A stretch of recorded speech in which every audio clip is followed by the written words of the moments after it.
Hello, and welcome to Mapping the College Audition, a podcast where we explore the landscape of the college theater world and try to demystify this daunting audition process.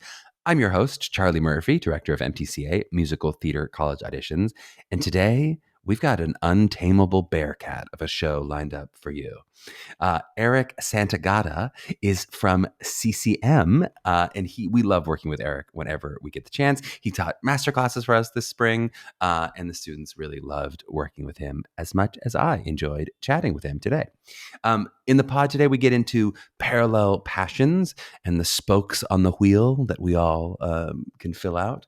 We talk about Eric's new position. Was it weird the way I said wheel just now, Meghan? Did that make you laugh? Okay. Nope, Meghan didn't care. We're keeping it. No, she's keeping it, she says. Okay, great. Eric's new position and what he's done to improve the curriculum at CCM and make some changes. Really specifically, we talk about moving from a triple threat model, as he calls it, to a multi-hyphenate model. We talk about what it is to be a major conservatory at a major university and those magic times when the football field, the touchdowns line up with a button of a rehearsal number Eric talks about. We talk about the conservatory as kind of a one-stop shop for theater, music, art, any of those kind of passions, and get a little into the possibility of minors and double majors from CCM. We also talk about the audition and not aiming for perfection in auditions. Eric even gives you the advice of making errors, but not on purpose. Don't try to make errors on purpose, but if it happens, it's a good thing. We talk a bit about that, and we talk about Eric's hippie mentality, where you are supposed to be is where you are. Everything happens for a reason, as some people say. Well, before we dive too deep into our episode with Eric, I just want to say I have been seeing some theater out there in this world. I've been seeing live theater. The height of Omicron, I know, where stuff's closing, stuff's not, but theater's still alive in New York City. You need to get in while you can, I feel like. That's true too. And I have to say, I'm really it is beautiful seeing the shows that are figuring it out and working and pushing through. And yes, the more understudies and more stuff that's got to happen. But I wanted to give a specific shout out to our fellow friend of the pod, Ethan Slater. I saw one of our MTCA coaches, Lee Harrington, was understudying in the classic stage production of Assassins, which we saw, and also Elizabeth had a friend in it, so we went to see it. And then, boom, there was Ethan Slater right in our lap doing a beautiful balladeer in Assassins. It was really cool to see him.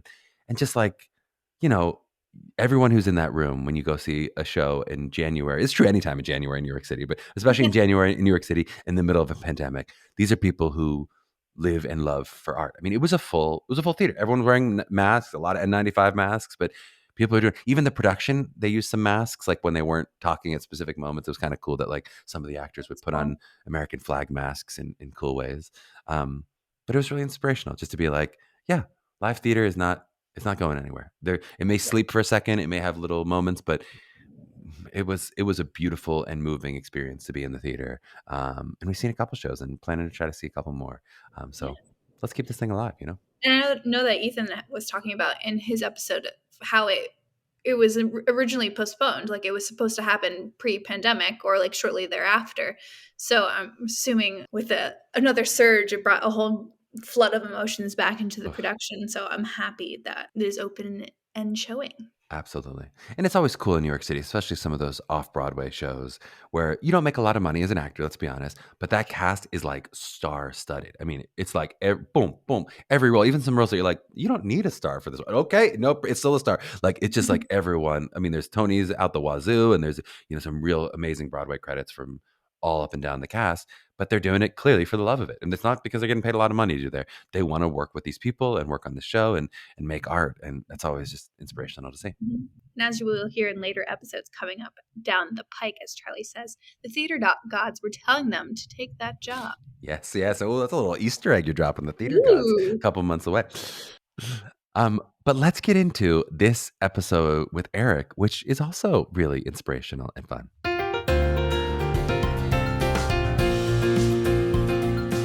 Well, I am honored to bring on Eric Santagata onto the podcast. Eric has a BFA in music theater from this very University of Cincinnati College Conservatory of Music, from now on pronounced as CCM. He was a Broadway performer himself. He's appeared in shows like Bullets Over Broadway, Prince of Broadway, Chaplin, The Apple Tree. Also was the associate director of some shows on Broadway, like Falsettos with James Lapine and The Scottsboro Boys with Susan Stroman. He also has a distinguished teaching career before taking over as the chair of musical theater at CCM last year. CCM is located in Cincinnati, Ohio. They take classes of 18 to 20 people. They offer degrees of BFA in acting and BFA musical theater and all kinds of other arts degrees. Eric, hello. Welcome on the pod. How you doing? Good. Thank you. Thank you for having me. Oh, Welcome. it is my pleasure. My pleasure.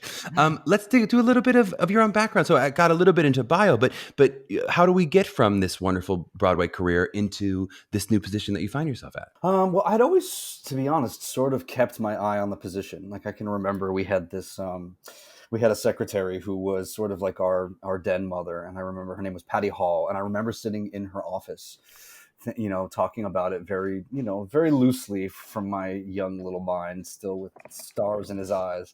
But there was something always about it that I just remembered thinking, gosh, this could be something really interesting. It's a fabulous place to be. I love the campus and the college, and the actual facilities are some of the best, to work with. So it was always something that both as a, furthering my own sort of artistic journey, but also really what it came down to right now was it just came down to the students. And I got to a point where I was, I'd done a lot of things. And one point of clarity, I was the assistant director choreographer on Scottsboro Boys. Oh, no. I know. Well, my friend Jeff Whiting was the associate, and, we were partners in crime there. So I want to Jeff, you've been bumped. I bumped you on this pod. I did it. I'm sorry. I'm retelling history, and I bumped you. I want to get equal time for my partner in crime there. We couldn't have done it without each other, I think, sometimes. Anyway, so I had always sort of looked at this job, and as I was in my career, and I was very lucky sort of to bounce back and forth between on stage and off, and in the meantime, I was, infiltrating little universities here and there, teaching classes, and I just loved teaching. I was always sort of, I feel like, a natural teacher. And I also really, it was important to me that I went back and sort of took that I took some of the things that aren't necessarily accurate of how the business is necessarily run these days, and sort of give back to the students and help them to understand the ways in which the business has changed, in the way that, some of the teaching practices and things that have been practiced for so many years maybe needed some updating. So that's sort of how I ended at the, I was at this point in my career where I was like, I need something different. And I had done Falsettos on Broadway, and then I went and did another show right afterwards, which was amazing, but I wasn't quite finished with Falsettos. Like there was something about it didn't quite get out of my soul.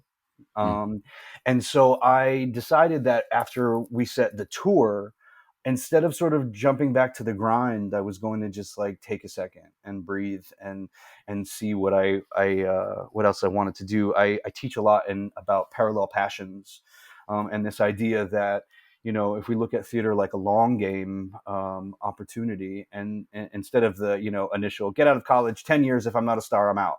We sort of encourage these parallel passions that allow you and teach you to build parts of yourself that are outside of the business, so that you can continue to practice your art, and finding ways to, I sort of think about it as spokes of a wheel.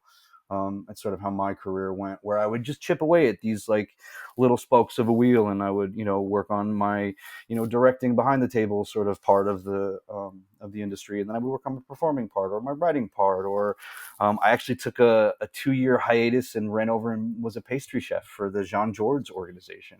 What a spoke.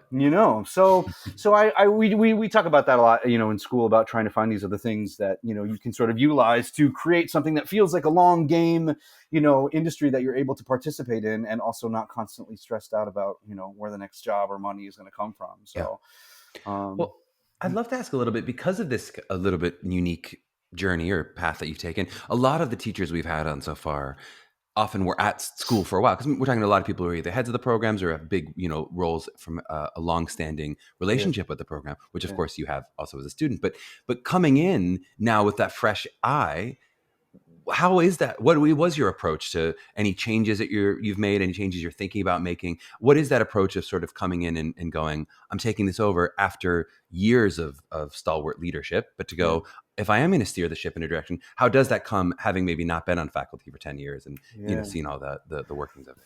I think we're seeing that, with all due respect to the professors that have led this degree in various capacities in various programs over the years. I mean, I think we're starting to see that, particularly in an industry like this, the importance of having people that are really active in the field is just crucial. And there are so many things. That's sort of what I was alluding to before about just antiquated ideas and things that have been perpetuated in the vernacular and the vocabulary over the years of what it is, what it should be, how you should, what you should. And I think that what I have learned in my time behind the table, casting a handful of Broadway shows and things, is that if you come in the door and you solve our problem, you're getting the job. You're getting the job. And I think that to sort of take some of the mystery out of that and allow these students to feel like they are, particularly these days, as we're really utilizing the term artist activist, and as we're having these students that are coming to us with just so many ferocious talents, but then also helping them to figure out how to utilize them, not only for their own betterment, but for the betterment of society, for the betterment of, everybody involved. Remind me what your initial question was. It was just about that idea of perspective of coming in from the outside and trying to, make some of those changes. I don't know how quickly, how slowly, but just in terms of, are those shifts that you say, I am actively doing that, and I guess how that's working with, Well, the benefit, I think, of having me go through the program and also have been sort of, touching base in other programs is that I've been able to, I know what works at CCM and I know what doesn't. And to be able to sort of compare that to some other programs and things like that, I think that really helps me go in immediately. And I made a bunch of curricular revisions last year that I got passed through immediately. A lot of them had to really do with, taking the trajectory that made CCM what CCM is. For those that don't know, CCM was the original musical theater major in 1968. It was founded by Jack Rouse. And it was sort of the benchmark for all the other programs. A lot of the, the NAST, the accrediting bodies that accredit these programs, have also have sort of devised their model of accreditation based on our program. So we got deep roots there, and so to shift it, it's something that has been working. I am so grateful to have had the the support from people like our dean and our associate dean and our division head and my faculty, because I was able to really make some curricular changes. Now, what's nice about it is that the curriculum that made CCM what it is still there. You can still take it, and depending on academics and things like that, electives and things like that, the trajectory that has, if you want to come and sing and dance and act and focus on all of those things, we're still here. You can absolutely do that. What I've done, though, is I've alleviated some of the requirements that weren't really helping certain people, particularly in dance, where, if you're not going to be a dancer, absolutely we need to work on our weaknesses. But, if it comes to the point in your career, particularly these students that are coming to us with, writing, directing, producing, choreography, aside from singing, dancing, and acting, for a long time we operated on the triple threat model. And, we operate on a multi-hyphenated model now because the students absolutely demand it. So I was able to make a lot of curricular changes last year, and just loosen up. I actually found 6 full credits, which doesn't sound like a lot, but it is in academia, and of various freedoms, so that some of them, and we'll get to this I'm sure later, but you must have one of these DEI courses that are outside of the conservatory. You must have these other experiences that get you outside of, one of the great things about CCM is it is this major conservatory in the middle of a major university. Mm-hmm. So we have these incredible, I always tell this story because I love it. Our major rehearsal room that we rehearse in for the big main stages is overlooking the football field. And so in that random moment that's happened, I think 2 or 3 times in my CCM career, where the button of a number in rehearsal coincides with a touchdown, is like the coolest, it's like the coolest thing that's ever happened, you know?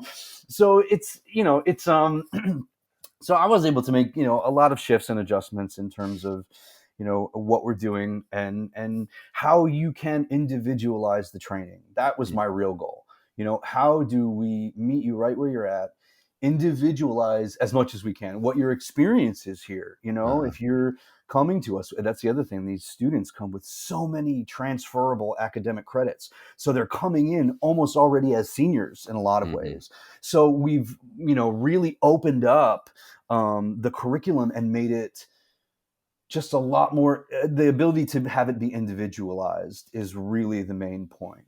I love it. And that sounds like a really cool adjustment, some of which we'll talk about more today, and some of which we have to check back in 10 years to be like, oh, cool. How did the ship change as it did? Totally. But let's dive a little bit deeper into, we started talking about kind of like what the CCM experience is like. I'd love to just kind of hear, when you think about what a CCM student is, what do you think it means to be a CCM student? Well, I think it's changing so much. You know, what it meant to be a CCM student when I was there is different than what it meant to be, you know, than what it means to be now. What I am noticing now is that the students just come in with just so much that they want to do and so much awareness of the various routes that they could go down, which is again another reason why I wanted to sort of, you know, again, what's amazing about CCM is we're sort of a one-stop shop. You know, we have in-house everything. You know, we have an incredible set design and technical direction department where we have lighting design majors, graduate and undergraduate, sound design, same, costumes, wig, makeup. In addition, we have some of the top instrumentalists in the world that travel here.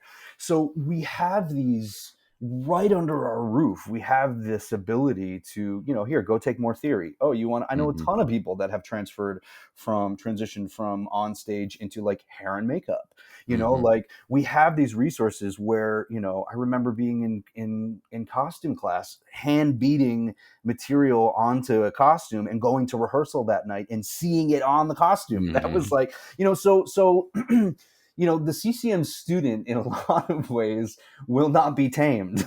You know, they do so much. Are they not a wildcat, or what are they? A bear cat. Bear cat. Okay, you can't tame a bear cat. There it can't is. tame a bear cat. Absolutely.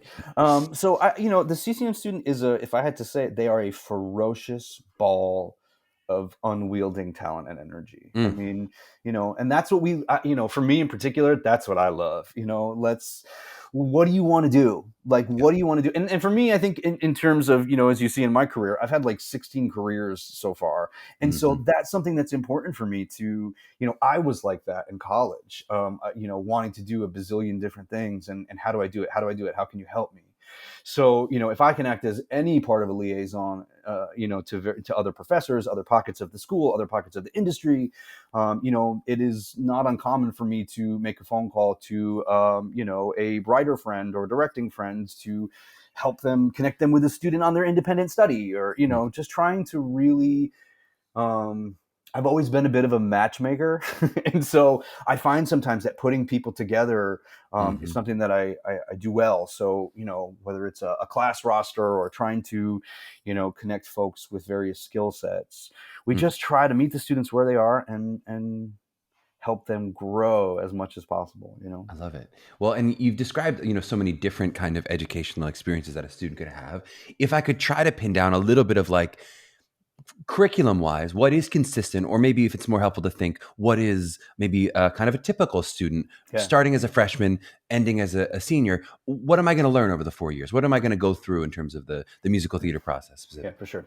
Well, it's also, you know, it's all centered around a core curriculum of acting, right? The acting and the singing are the two, you know, sort of main components that we stay focused on, and the dancing, of course, too, that comes into it.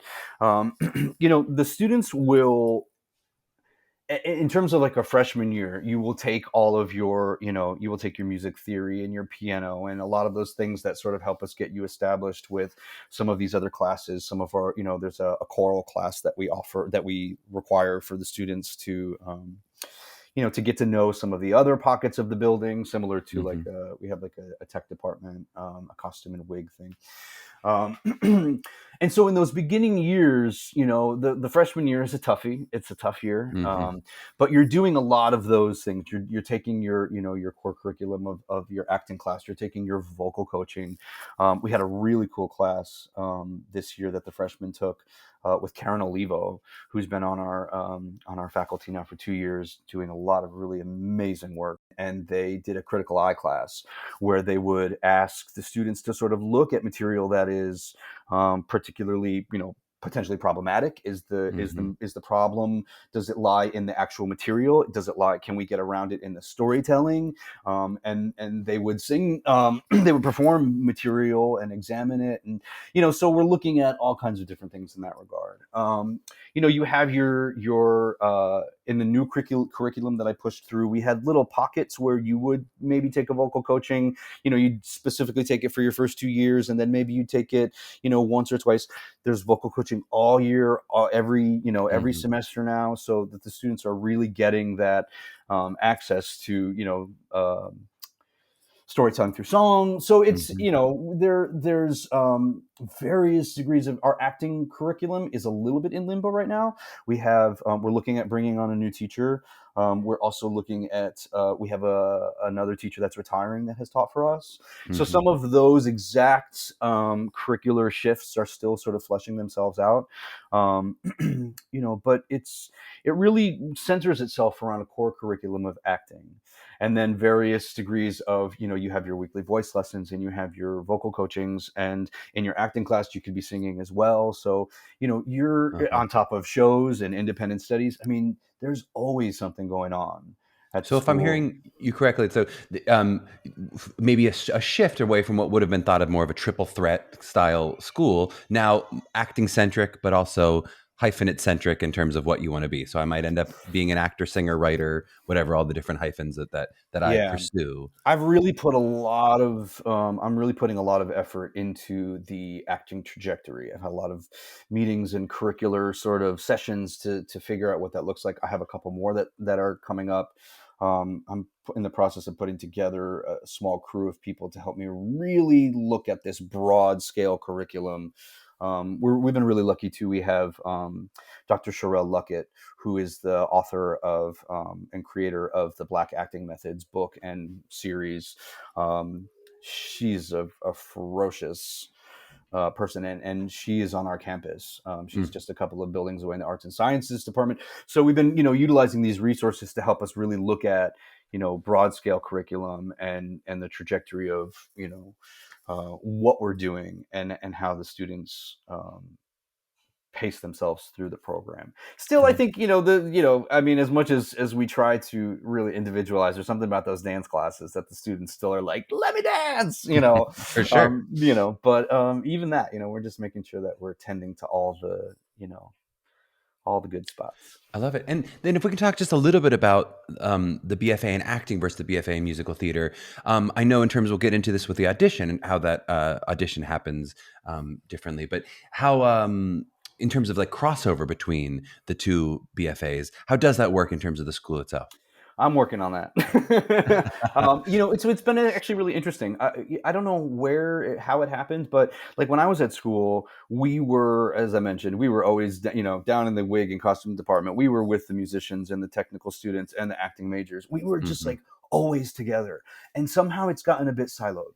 So I'm working really hard to open that up, in various ways, looking at sort of ways that we could, whether it's starting with cross-pollinating teachers, where I need you come here, I go there, whether it's cross-pollinating classes. One of the things that we're in the process of doing is really examining, because we have so many degrees and so many majors, where are the spots where we might be having teachers that are in other departments that are teaching the exact same class that somebody in this class, department is teaching. And are there ways that we can sort of, meld those together and to create one more unified experience that the students are getting to, to be with each other more. I do notice that the acting students and the musical theater majors, they just have more sort of sight time, just passing each other in the hallways. We're in like different wings. But I'm in the process of trying to sort of mix some of that up a little bit more, just because I think that there are so many crossover skills and things that we want to know from each other, and so I know that there's a bit of a push to see if we can make some more of that happen. Typically, though, classes aren't happening together between the BFAs. They do stay a bit more siloed in their departments, but it's also one of the things that kind of works in our favor because we don't have a blended BFA. The training is so consolidated to what you're there to study. And so I think that's why even more so I'm trying to sort of blur the lines just a little bit so that we can get a little more, you all know how much we learn from watching each other. I mean, it's just, it's such a profound experience sometimes to just watch somebody work and apply it to yourself. So, the more exposure and perspectives we can get on that, the better.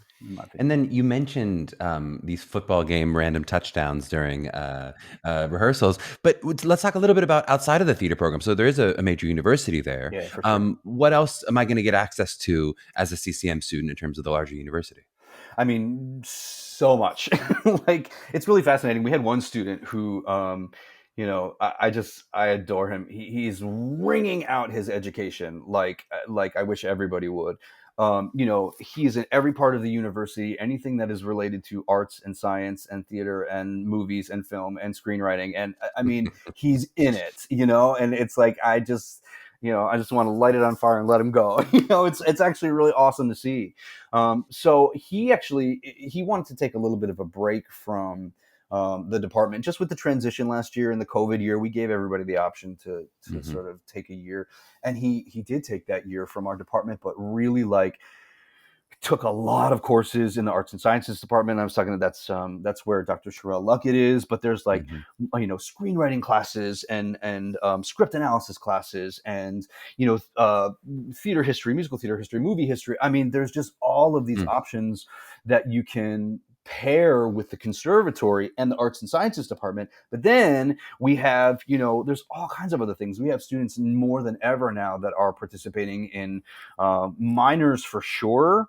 We do have some students that are starting to double major, and they are my heroes. Like, I don't know how, but with summer courses and things like that. I was going to say, you have to take a summer, an extra semester or something to make that happen. You can. We have these cool things. I don't think this is uncommon in universities, but we have a Maymester, which is basically a whole semester that they consolidate into May. And then we have 2 summer sessions. So there are things like that where you can, pad your experience here. I try to encourage that where I can. We also have a lot of students that, they want to do music directing, or they're, so we will put them, we just did a production of Once where we had 2 students that were really interested in music directing. And so we put them in various capacities on that. We also have this incredible graduate program. I don't know if the actual program, forgive me, is in conducting, because as far as I'm concerned, we have these 2 students that are always with us with our resident music director, and they are our sort of go-to associate music directors. They play all of our vocal coachings. We have these incredible, this graduate program that is all of the major music directors that I have worked with on Broadway are from this program, So we have these cool little undergraduate, graduate liaison options too, where it just is, like I said, there's always something going on. We have this one building that's opposite the conservatory. It's sort of attached to it, but it's, it's sort of staring at it. And it's this giant room with all these practice rooms. I mean, I don't know. I'm guessing there's 200 practice rooms in there. And at any point in time in the day, every so often you'll get a cheeky tuba player who, as you're walking through the, through the courtyard, he's like, boom, boom, boom, boom, boom, trying to orchestrate your, you're walking to class or something like that. But there's always music. There's always a recital. There's always, and it can get hard sometimes. The program is tough, so it can get hard. You need those outlets. You need to go to a football game. You need to run and hear the jazz concert. You need to go to that, incredible 4-part lecture on psychology of sexual orientation that students are still taking to this day, you know. So it's you know, it's a really an exciting time to be at CCM. If I will say, I've been encouraging people because I think that, you know, for a long time CCM got a real, we still are, we're a very intense program. We are isolated or consolidated and focused, and you know, but we have really turned around, I believe, a lot of the real like nurturing component, a lot of the healthy artist activists. We have a strong component of mental health and wellness that that our dean is really committed to. One of our faculty members, along with one of the faculty members in the opera department, has put together this incredible wellness course that is available to all students. You know, we have on-site mental health facilities and resources in that regard. So there's so much change happening at CCM. We've had some really key positions in the whole conservatory that have just turned over, you know? So there's a lot of really new blood in the building, and also people with new ways of working and new protocols and ways of thinking about things. And so the whole vibe from when I was there is of course very different. So cool. And so cool that you, as someone who went through the program, can carry forward some of the legacy of what it was too. That's a really neat for sure. transition. Gave me so many amazing reasons why someone would choose your school. Why do you find when you accept students, and maybe the rare occasions this happens, where you accept a student and they choose to go somewhere else, why do you find that a student has decided, you know what, actually CCM is not for me. This is because of X, Y, and Z. I'm going to go to this other program. Yeah. You know what I'm noticing? I've only been through, you know, I'm only halfway through my second year. And so last year was an interesting learning curve, curve. Yeah, really curve. And I'm sure I'll know more this year. It seems like, if I'm being really honest, a lot of it comes down to money, you know, is the first thing. And it just depends on what scholarships available, how they're available, how they're coming in, what you know, some people have very particular reasons, and you don't ever hear, you know, like there was this one person I knew last year that we really wanted, and they were super talented, and their boyfriend went to another school that got accepted to. So that's why they went. They might find that, you know, that a gut feeling. It was like for me, like when and this is what I say when people come to our school to look at it, you know, we hope you want to come to our school, but wherever you land, it has to be right for you. It has to be, you know, it really does, I think, sort of have to go with that gut feeling. And so many of these programs are very different, but also very the same. And it is what you get out of it, what you put into it. And no matter where you go, I think, again, it brings me back to that question of, or that statement of like, if you come in the door in an audition and you solve our problem, you're getting the job, you know? And so I think I try to think about it sort of cosmically, where it's like, we're going to get the students that are meant to be with us. And, you know, and I can't wait to have those students in our building. I have to say, you know? I've asked this question of every faculty member so far. None of them have brought up love as a possibility of why they didn't choose your school. I think that's such a sweet love is the reason. Love is the answer. Love is the answer, you know? Well, Eric, this is fantastic. Let's take a short break. And on the back end of the break, we're going to chat a little bit about the audition process at CCM. For sure. Well, we are back with Eric. We're going to talk a little bit about the audition process. So I'm going to start with, like, in short, what do you think makes a great audition for you? When someone walks in the room, or in this case, a Zoom room for you, what are you looking for, and what makes you want to take them? Well, the first thing that I always sort of look for is some sense of self, which is sort of tricky for young students trying to figure out what in God's name that means. You know, what does it mean to have a sense of self? But, you know, I do find that even if these students don't necessarily acknowledge or are able to acknowledge that they do have an awareness, there is that bit of awareness that is really helpful. I think the other thing to say, and I say this for, like, not even just college auditions, but, like, you know, when I'm casting, if I've ever cast anything in the city, it's like, we're rooting for you. Like, I think that's a big thing that I think people misunderstand. Like, we want you to be good. We are rooting for you to come in and blow us away. We want to find that person, that talent that feels like they're a fit for us, and that feels like, it's got to be some semblance of like symbiosis in terms of like, we're making a commitment, and you're making a commitment to 4 years of growth and development, and 4 really critical years, not just in terms of your, your talent and your trajectory in the field, but in terms of your, your livelihood. I always tell my students that the habits that you're making and creating for yourself right now are a lot of the habits that you will take with yourself for the rest of your life. So it's important that we find some students that are a fit for us. I think the other thing too to say is take a breath and relax and stop trying to be perfect. For me, I think that perfectionism is like the antithesis of creative arts. Furthermore, if you go in there trying to be perfect, if you come into us trying to be perfect, you are going to sort of isolate, I think, a part of yourself that really speaks pretty loudly to us. If you make an audition, if you make a mistake in an audition, the most human that I will see you in that room is in that split second after you make that mistake. And that's actually an interesting part for me sometimes. So no, I'm not encouraging you to come in and make mistakes, but I want you to allow yourself to sort of take a breath, come into the room, and share with us this material that you are so excited to perform. We want to be included in your in the artistic journey that you take. And so I think that's really important. I think if you come in and try and be perfect, even if you are in your mind, there is a disconnect that sometimes doesn't come across. And how does that change at all with a video audition? In terms of any specific advice to whether it's a Zoom audition or a pre-screen audition, when they're not able to walk in a room, or maybe specifically with a pre-screen or a videotaped audition when they're not able to be live with you?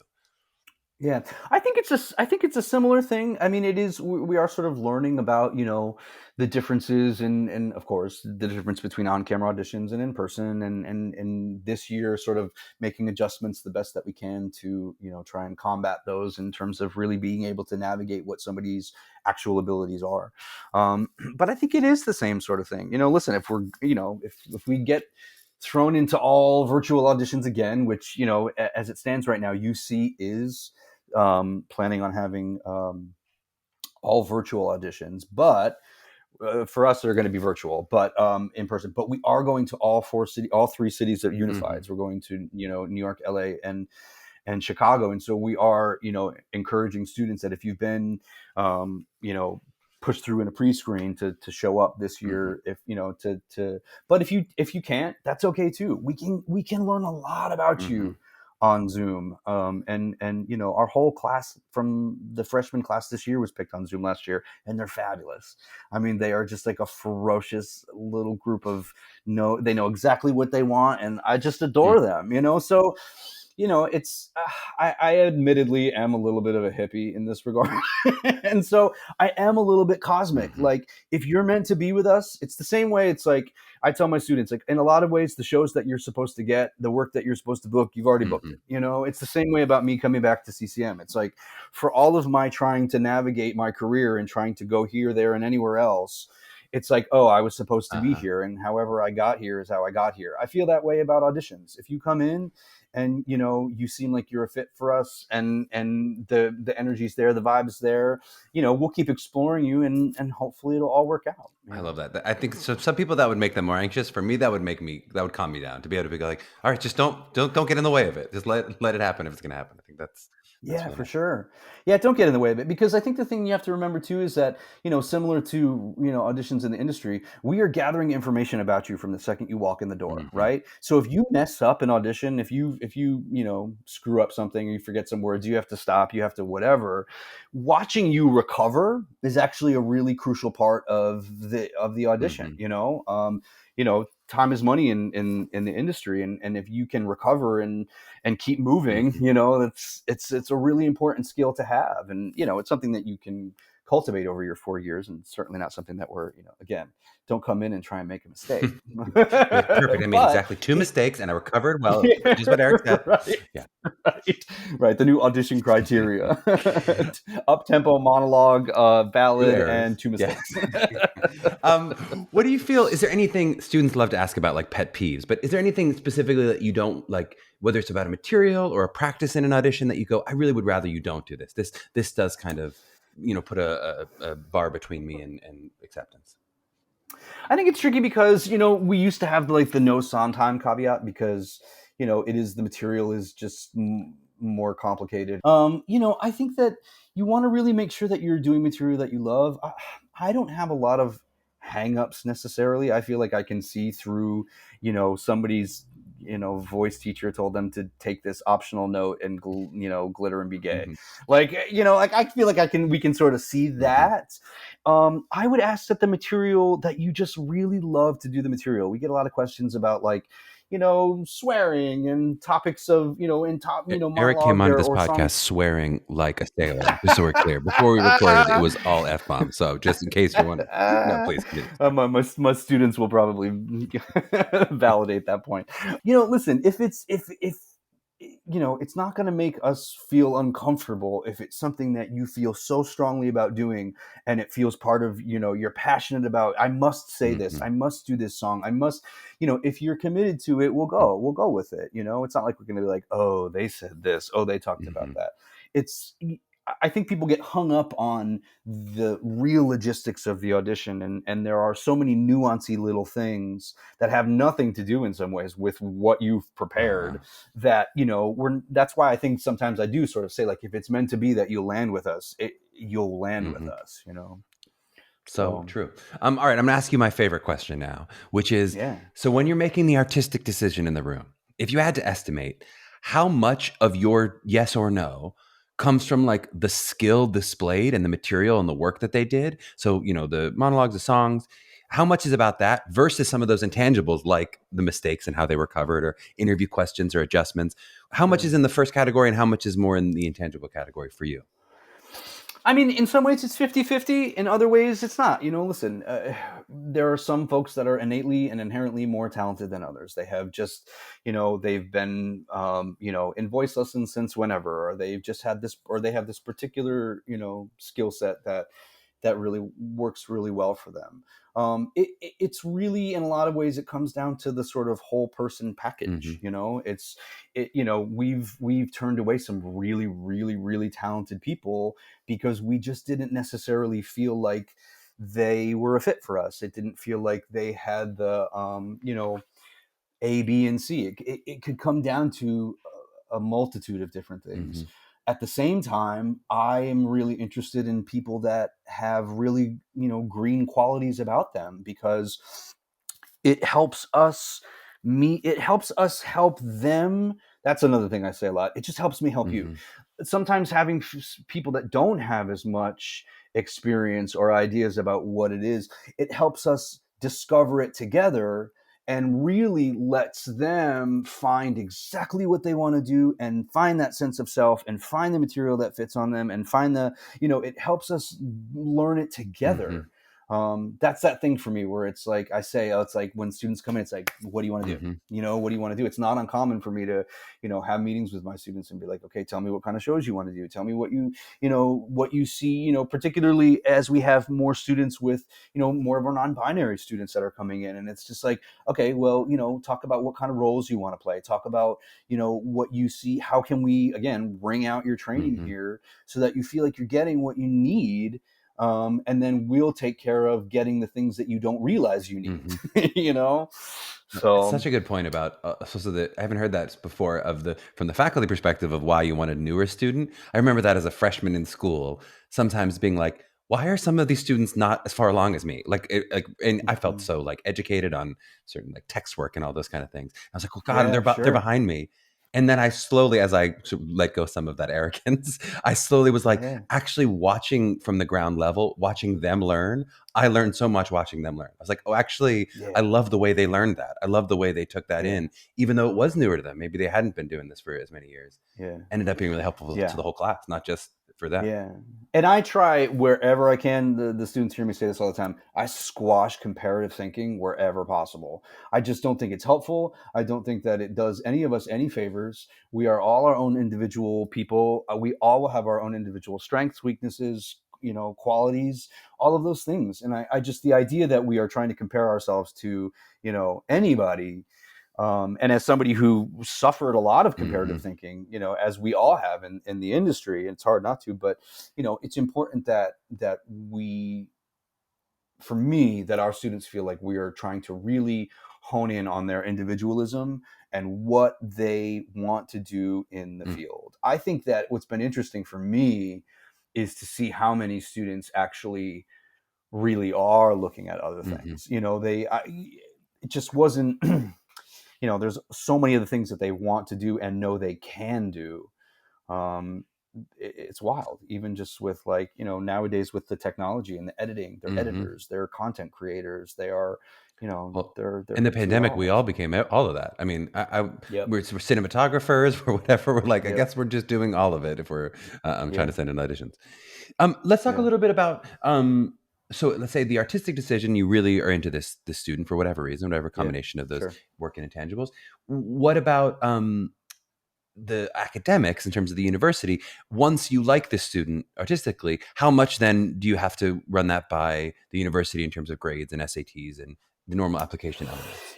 Yeah, there is a particular, and forgive me, I don't know it off the top of my head. There is a particular sort of set, a particular entrance GPA, I think, that is required.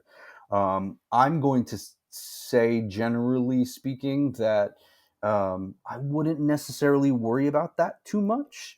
Not to say that we aren't absolutely, looking for, academic, good academic students, but I think that I don't know that I would have been at CCM if my transcript had really, it wasn't terrible, but I would say if you're interested, apply and go from there, because there's lots of sort of the best way to phrase this.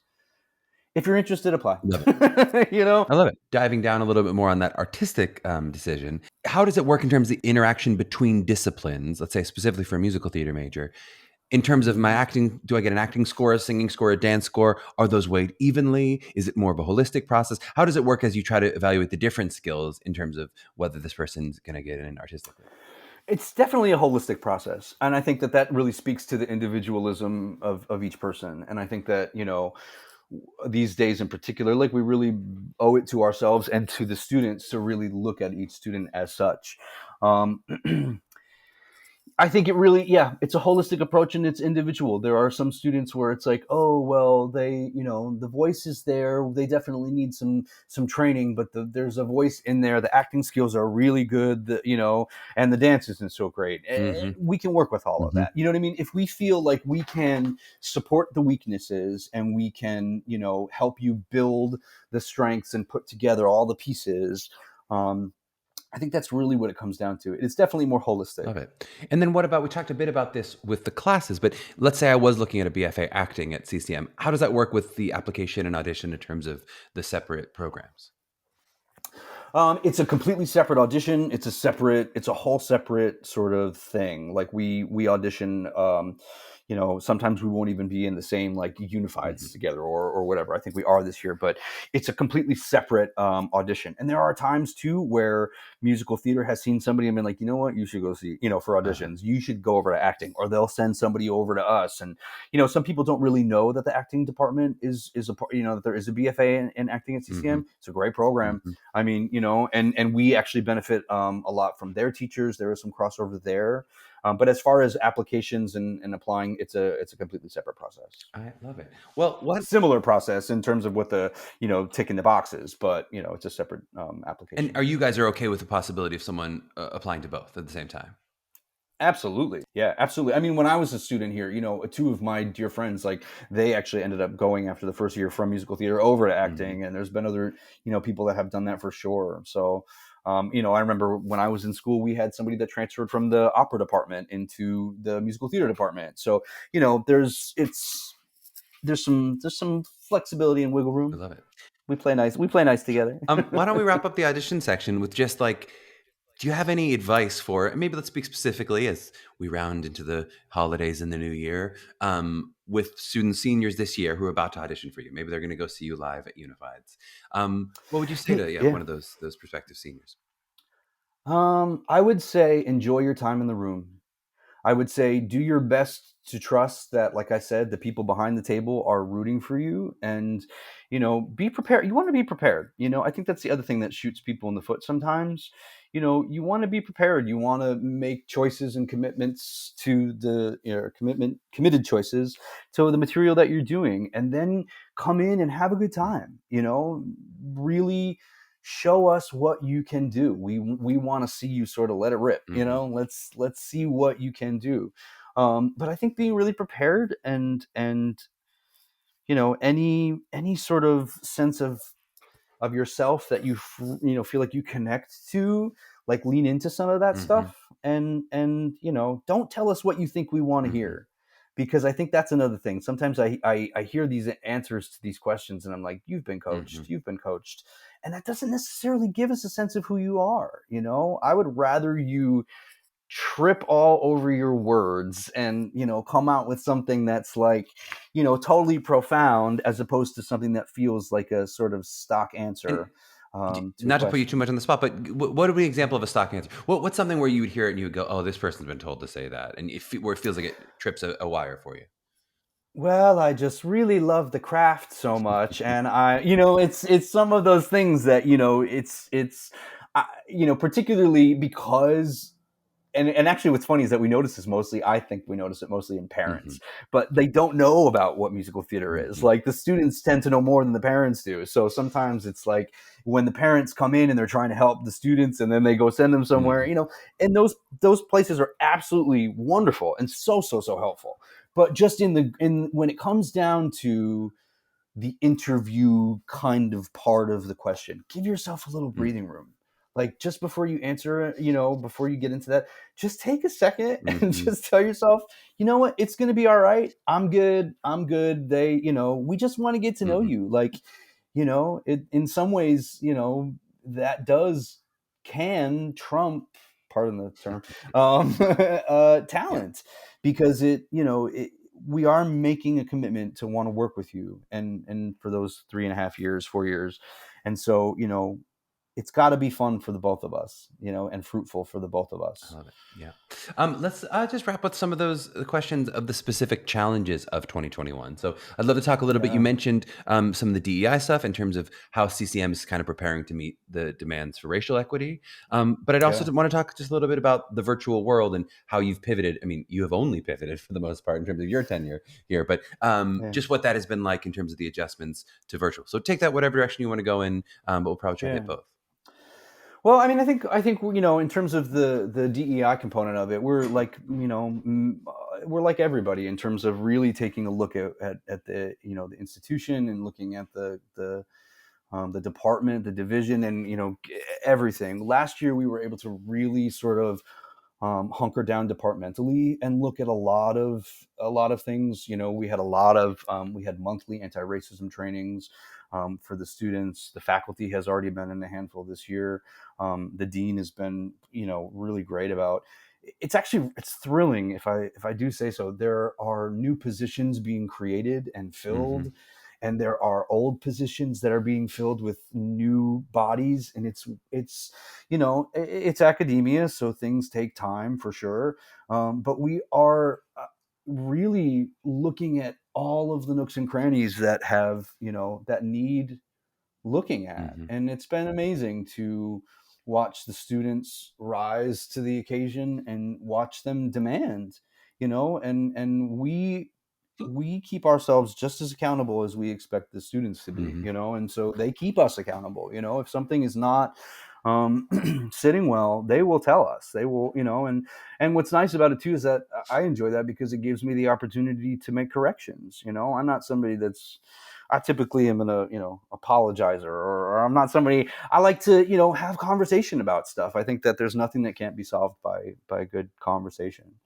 So we're looking at it from a curricular level. We're looking at it from a community level. We're looking at it in all kinds of really cool ways. and continuing the conversations, continuing the process, continuing to bring people in and make partnerships, and be a reflection of where we want to see the industry go. I think I would be remiss if I didn't say that one of the reasons that I came over to academia was because of the frustrations that I saw in the industry, the things that I saw that infuriated me, and so we're trying to really, where possible, be, the example. I'm in the process of working with some people from one of the local medical facilities, as well as somebody from the gender studies. We're putting together an anti-misogyny course or a class that's going to happen at the beginning of January, or at the end of January. But it's tricky. Like, even that has taken like a year and a half just to put that together, right? So but we're, the conversations are being had, and the work is being done. It's hard sometimes because it goes slower, particularly anybody that's had any sort of Broadway, New York City, go kind of experience. You get to academia and it's like, whoa, wait a minute. Just fix it. What? Wait a minute. That's going to take 2 weeks. What are you talking about? Yeah. So that's been tricky, but I will say the support that I've felt, particularly because this was a big part of my platform to get the job, in January of 2020 was when I had my sort of final 3-day interview. And so, we're really, I feel like we really are doing the work, and we really are trying to do our very best to keep this place, growing into a nurturing, safe as possible. There's sort of a dialogue about, is there really a safe space? So we're just trying to create safer spaces. As far as the virtual, component to it, we're just keeping an eye on it like everybody. We adapt where we need to. We had some projects that we were going to do last year that ended up, some of them, sort of fell through. One of them was a virtual project. At the end of the year last year, though, our students shot their senior showcase, and it was very, we really pivoted last year to make it a real virtual experience. And at the end of the year, because we have an entire media production major and department in our program, we have these people that shoot it, edit it, put it all together, make it look sparkly and pretty. But at the same time, I actually bought the camera that they used to shoot our showcase. So now we're playing around with more of, filming. Students want to do more film projects. They want to put more things, just record things just for content purposes. We're keeping up with everybody else, just trying to watch the trends and the things that happen in the industry, and also try to make new ones. It's an exciting time to be at CCM. I will say, if you think about us, I would just say maybe take another look. A lot has changed in the last couple of years. And if you know somebody in the program and you want some feedback, just the students are really the best, bets to really tell you how it feels and what's going on. But I think that we are really chugging forward with a lot of really interesting changes. Some of them have been implemented. Some of them are on their way. We're admittedly in a transition space at CCM. It's an exciting transition to be in, and it's not just in our department. You can feel it. It's bubbling around the whole conservatory. So super exciting. And then just say one more time, I think you'd said it, but for the 2022 audition season, you are keeping all of your on-campus auditions are virtual, but you're keeping live auditions in person at Unified. Did I say that right? Yes, that's correct. Yeah. So we based on the sort of restrictions and the protocols from the university, we aren't going to be doing live auditions this year. We are going to be doing live on Zoom in person kind of auditions. But you can't say live on Zoom in person. That's all the words. Live Zoom or live in person. I keep saying live to mean in person, but I'm trying to say in person. It's difficult. I trip myself up a lot. Yeah. Well, they refer to it as live in person in all of our emails. So it's like, wait, what? But you can't be live Zoom in person, because then you're in too many places. But you're not. But it's not like a pre-record, right? Right. So yes. So for CCM auditions, we will be on Zoom, and for Unifieds, we will be in person. I love it. And you're going to New York, Chicago, and Anaheim? We sure are. Amazing. Amazing. We sure are. Well, we will see you there. If some students, and I imagine their parents also, loved hearing you chat today, which I certainly did, where would they follow, hear a little bit more about you or a little bit more from CCM?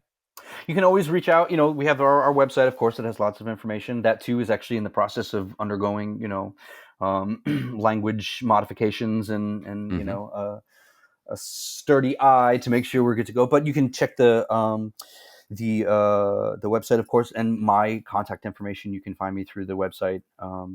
My email is Santaged. It's like the SANTAGED at uc.edu. So you can always reach out and ask questions. So we'll put all that in the show notes also so people can click from the episode itself.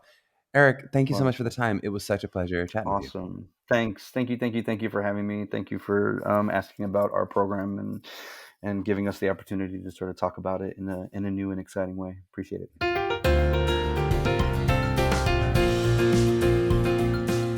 Well, hey now, I hope you enjoyed our chat with Eric as much as I did. I always find him to be a breath of fresh air. He's so authentic and open. He's funny. He's wise. He's also like very honest and real. I really love some of the moments where he's like, yeah, we're trying to do better. Like, and just very honest. So I really appreciate that. Meghan, was that too many adjectives for Eric? I still think we should do an SAT corner for SAT words, but there's never enough. Never enough. Honest and real. Those aren't SAT words. Come on. But so we're going to come at you, as you can tell maybe from Meghan being right here, we're going to come at you with a double dive this episode. So first, I'm going to do a little deeper dive on something we talked about in the episode, and then I'm going to toss it to Meghan for our very first ever Cordier's Corner, which I'm going to call the Cordier from now on. It's a new year, people. We're doing new segments. What are we going to do? New year, new me, new last name. New last name, new pronunciation. But before I toss it to Meghan, I just do want to do a hit on this idea of double majors and minors, especially at conservatory style schools. We've kind of touched on this before, especially when we talk about the different kinds of schools. But I just do want to kind of try to help you all have an understanding of what it means to be a conservatory style school, especially in terms of other educational opportunities. Eric, I think here gives a really wonderful and I think realistic picture of how a double major might be possible at these kinds of schools. And again, it's different from school to school. So you really do have to pay attention to the school itself. But it almost always involves some kind of creative scheduling and or additional outside time, whether it's a summer semester, they talked about a May semester, maybe it's one extra semester after your senior year to make it all happen. I will say that same can be true of some schools for minors as well, depending on the rigidity of a conservatory schedule. And this is where it's really going to vary a lot from school to school, so you do have to pay attention. But almost all conservatory style schools will talk about the possibility of a minor, meaning it is possible for some students. And sometimes they'll even include a double major in this conversation, though some schools will say, no, sorry, it's not going to happen. We definitely see a lot of our students successfully achieve minors and even double majors. But in either path, I do think it's just worth taking a second and looking at what like your days, weeks, and years would actually look like if you pursue that additional degree, especially if it's a degree that's not like tailor-made by the universities. So some schools will like encourage all majors to have a minor in whether it's a certain artistic field or a minor in business, or there's some that will give you like a kind of tailor-made minor that's in the program already. I feel a little differently about that. But if it's a minor that you're creating because you're going to reach out into the greater university from the conservatory, I can give an example of one of my classmates. She decided for sure she wanted to minor in a language. And what that meant to fit into her schedule meant she was taking night classes of this language every week, and then doing a ton of outside work to sort of make the minor happen. And this worked fine until she had to do a show. And at this time, freshman year was crew for a show. But when she had to do crew, she was like, oh my God, this is impossible. Like, when do I sleep? When do I eat? How can I make this happen? It just became untenable for her, even though she had mapped out what this minor could literally fit into her schedule, it just didn't fit into her life really. Again, I want to be clear, I'm not saying that it can't happen, and it does vary from school to school in terms of how much it is possible. But when you're looking at these true conservatory style schools that are within universities like CCM or like my alma mater, Carnegie Mellon, it almost always takes a lot of creativity and often a lot of effort to make it happen. So you just want to ask yourself, am I the kind of student who's really excited by that challenge, right? Do I like the idea of a night or weekend class on top of my full course load? Am I going to get overwhelmed, or am I going to get excited and what Leo often will say, are you clutch? Are you going to kick into the clutch because you're doing work all the time? Or from a mental health perspective, are you going to say, give me a breath, for God's sake, I just do nothing but work all the time? And remember, especially for musical theater majors, you are already to some extent triple majoring when you consider all the dance and singing and acting training you're taking, as well as those exposure to other aspects of the industry. Like Eric mentioned, the design tech classes they have. You'll be taking theater history, you might be taking writing, dramaturgy, directing, those kind of classes. So if you're hoping to get a whole separate major in something like mathematics or philosophy, it will often take a true trailblazing amount of effort to coordinate the schedules and make it happen, if it is even possible. Again, that is not to discourage any of you who are interested in this kind of thing. I just want to make sure that our students, and maybe especially our parents who may have a different idea of this from their own college double majoring life, just what a realistic idea of what conservatory style programs can be like insofar as these extra majors and sometimes even minors. Now, for those who are really passionate about specifically getting a dual degree double major, that's where you might look at some of those BFA liberal arts style schools, or even potentially those audition-based BAs. Remember, BA is more like majoring in theater, but it's not quite as specialized. That said, you just want to weigh all these ideas in terms of what is actually most important to you. A school that will allow you more flexibility in taking more majors will necessarily do so because they're giving you less time in your artistic pursuits. Again, we've always said like there's no perfect school. That's certainly true in terms of the way that you spend your time. You really can't say that like one is better than the other because one is just going to be more specialized and one is going to be more broad. Right? If a school says they're a BFA and it's super easy to double major for all of our students, well, then by definition, it does mean their schedule is less full of artistic classes than a school that won't allow you that many open credits. Sometimes it can be achieved by flexibility. Like Eric mentioned, maybe some students could opt out of some dance classes or some kind of artistic classes to make the other classes work. And some schools will do that with you. But in general, it may just mean less hours in the week devoted to acting, singing, dancing if you're devoting more hours of the week to outside educational pursuits. I often make this comparison that conservatory style schools are like Hogwarts, right? Often you feel like you're studying magic, or in this case, art, all the time. Like I always make the joke, like, why did any of these kids study math? Like there have to be normal subjects too. But no, right? All they do is magic all the time. And I think there's a reason at Hogwarts that those wizards don't graduate with double degrees in like divination and mathematics, right? There's a lot of magic to learn. They spend a lot of their time on broomsticks and learning defense against dark arts and all that stuff. Which is, to be very clear again, it's not to say that it wouldn't be a wonderful path to get exactly that kind of double major, but it's just worth carefully considering what is a realistic path from a conservatory that would actually allow me to make all this happen. I just don't want some of our students, especially those type A overachievers in high school, sometimes think I can do everything and I'm going to go to this incredible conservatory school that's going to give me a ton of artistic stuff and I'm also going to double major and then you may just kind of hit burnout. And of course, I don't want that to happen to any of you. Okay, well, here we are. We've reached the point where we're going to toss it over to our Cornier for our Cornier corner. Cordier, how are you? What you got for me? Well, I just wanted to hop in because I was really eager to jump in on this topic. I would like to say yes and to all what you just said with yes and. that. I feel like a little bit more voicing on the opposite side, but that you're also still agreeing to. That's a no but. You're giving me a no but. It's not a yes and if you're opposite side. But I'm rephrasing it to be more positive, so we're going with it. Anyway, I think especially when I was school, and maybe Charlie can agree with it, maybe a little bit different from where his path took him, was I felt that people were saying, if you could do anything else, go do it, because this business is hard, which it is. But that is also to say that we're all very talented in multiple places, and why shouldn't we cultivate those areas as well? And I would like to highlight what those artists and teachers have been saying, like Robin Lewis from Writer, like free to roam. And you are in these formative years in college, why not take a class to go into a club to get that itch of, is this something that I would like to pursue farther while you're in college? These are the years to, tiptoe around and see like where you fit the best, and not just saying that if you can do anything else, go do it is failing. It's also saying there's all these other cool things that you could do. Why not try those? And it's not saying you don't have to minor, major. Just I would encourage young students, don't pigeonhole yourself in and look beyond just that curriculum you get at the beginning of the year. I love it, Meghan. That is absolutely a yes and. I'm just joking. That was totally a great addition.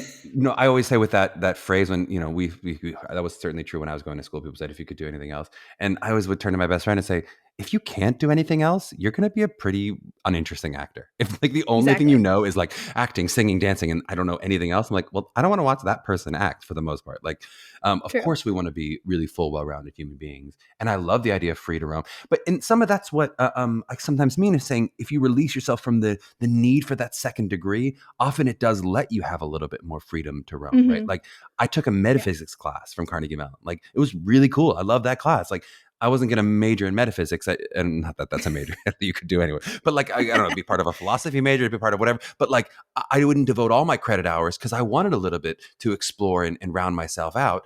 If you know for sure you want that full second degree, it just means a lot more time. But the truth is, like in this life, there is so much to learn. And in these 4 years, you're probably not going to get everything from your school. Like some of it you're going to get from outside study and from the world, and some of it you're going to get after you graduate from school. And just depending what your educational path is, you know there's something you're going to have to supplement. If I'm really specializing in art, maybe it's like I got to do other things to supplement my other educational path. If you're doing more of a double major, you might say I need to get more artistic classes to keep my dance game higher or whatever. But somehow you're going to have to supplement no matter. There's only so many hours in the day. It's so true. Well, that's officially our longest catch-up corner, right? Or whatever, we're the deeper dive takeaway. Catch-up corner? I'm into it. Ketchup corner, Cordier corner, whatever we need. Are we sponsored by Heinz? Oh, ketchup. Yes, Heinz, get in there, Carnegie Mellon. No, if you enjoyed this episode and you want to hear more, please, you hit that follow button. We'd also love it if you were to rate us, review us, wherever you found us. Leave us a comment. Why not? We suggest 5 stars if you are a multi-hyphenated word, and an ironic 5 stars if you are a multi-spoked wheel. You can also reach out to us with questions for the pod at mailbag@mappingthecollegeaudition.com, or Meghan and me directly at Charmer7, that's on Twitter and Instagram, and at Meghan Marie 2014. If you're interested in working with MTCA for help with your individual prep for your college audition journey, please check us out at mtcollegeauditions.com. You can also follow us on socials at Musical Theater College Auditions, at TweetMTCA, and coming soon to a TikTok. I believe we are up on YouTube at this point, so check us out on YouTubes as well. To my young artists out there mapping their journey, try to open your acceptance letters at your high school football games. If you get in right as a touchdown is scored, you know it's where you're meant to be. We'll see you next week.